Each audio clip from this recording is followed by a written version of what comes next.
In today's video, I'm going to teach you how to pay a traffic ticket online in Sacramento.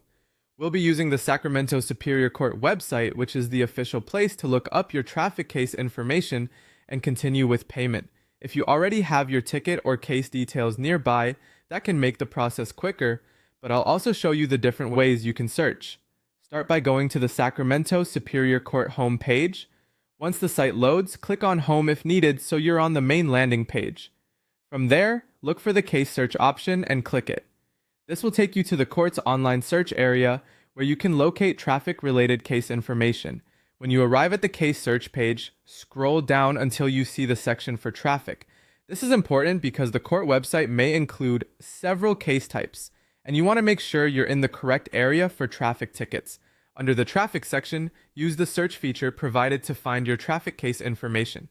The site gives you a few different search methods, so choose the one that matches the information you have available.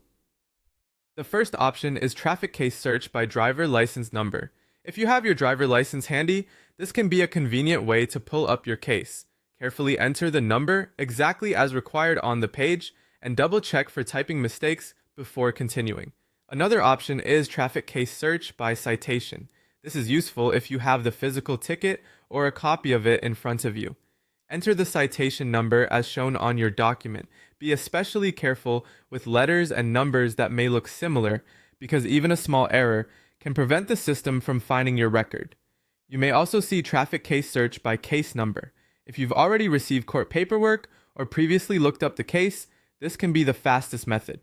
Just type in the case number exactly as listed. Once your case appears, review the information carefully to make sure it matches your ticket. From there, the court site will typically provide the next options related to the case, including payment if it is available online. Take a moment to read any notices on the page, since some citations may have restrictions, deadlines, or additional instructions. As a final tip, use the official court website only, and make sure your internet connection is stable before entering any information. That way the process is smoother and more secure. And that's how to begin finding and paying a traffic ticket online in Sacramento.